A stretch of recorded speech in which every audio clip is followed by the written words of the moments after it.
few months ago, I set myself a little challenge to practice throwing bigger pieces by making moon jars of different sizes. I started with 1 kilogram of clay and worked my way up, adding more each time until I reached 3 kilograms. The 1 kilogram and 2 kilogram jars weren't too bad. I actually got some pretty good results on the first attempts. But the 3 kilogram one, well, that's a whole different story.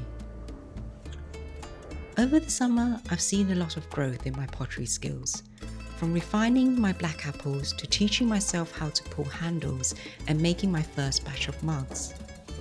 But this big moon jar really tested me in a new way. And just to spoil it a little, this video doesn't end with the perfect jar. Instead, it's about the lessons I learned along the way and an update on where I am on this mini-series of my pottery journey. So in this video, I'll be sharing with you my recent attempt, and this is my best attempt so far. My centering has improved a lot lately, so this part wasn't too difficult.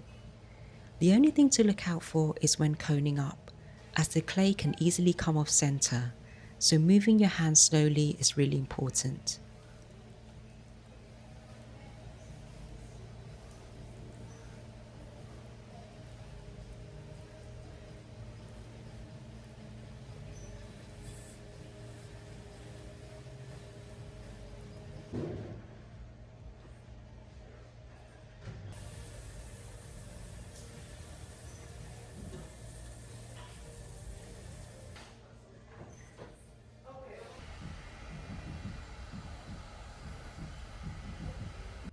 When working with large amounts of clay, I find that it's always easy for it to go off center when opening up. Luckily, this is easy to fix. All I have to do is push at a 6 o'clock angle and then hold the clay down firmly with my other hand, keeping everything steady to recenter.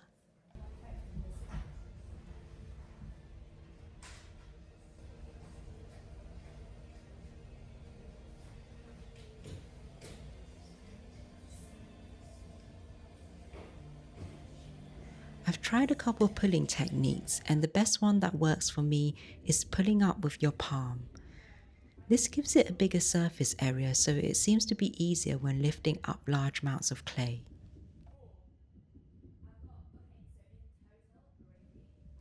However, this seems to only work on the first couple of pulls, as when the cylinder gets taller, I find it hard to control, so I have to revert back to pulling with a sponge.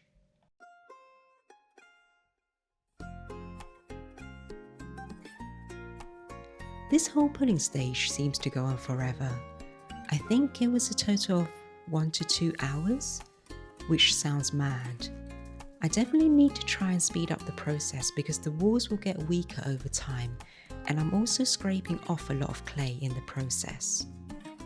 I'm not entirely sure why this is happening, but I have a feeling it's the timing of my pulling speed against the wheel speed, since it might be that the sponge starts to dry up halfway, leading to the bits of clay coming off and making the walls uneven.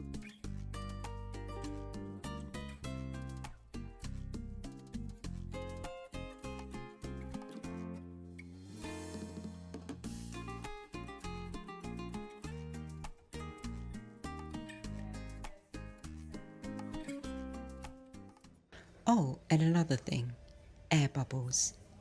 I could feel them all the way through this process, so it's clear I need to wedge my clay properly. My next task is to learn spiral wedging. I like this method because it works the clay bit by bit, which feels more thorough than pushing it all together like the ram's head technique.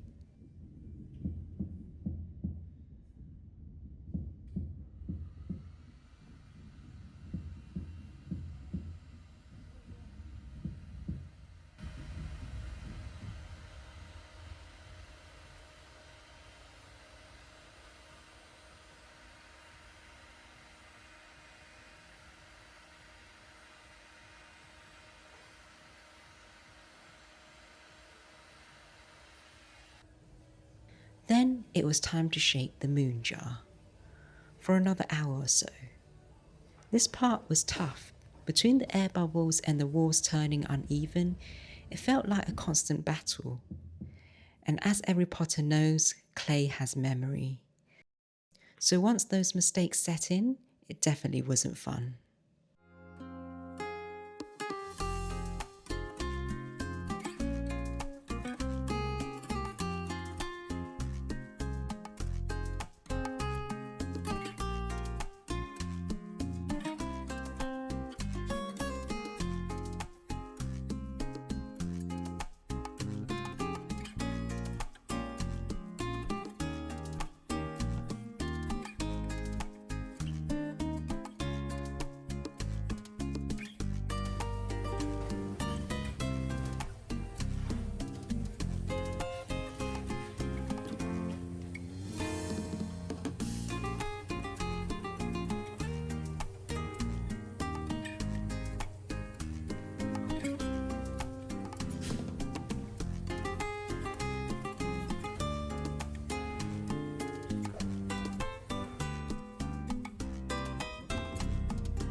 So with all this in mind, here's a recap of what I need to focus on next time. First, learn spiral wedging. That should help with a lot of other issues because throwing with air bubbles just makes everything harder. Second, find the sweet spot where my pulling speed matches the wheel speed. That way I can lift the clay faster without scraping bits off and avoid tiring myself out before I even get to the shaping. Third, when the walls start to get uneven, I should use a large rib to even them out before shaping. Otherwise, I'm just setting myself up for another battle. And finally, remove my hands more slowly between pulls, so I don't knock the pot off center. So that's where I'm at with this piece. It wasn't perfect, but every mistake is teaching me something new. I'm going to work on my technique and hopefully somewhere down the line, I'll be able to share a finished big moon jar with you. As always, thank you so much for watching, and I hope this video inspires you to set yourself a little challenge too, something that helps you grow in whatever goals you're working towards. Wishing you a wonderful rest of your day, and I'll see you in the next one. Bye for now.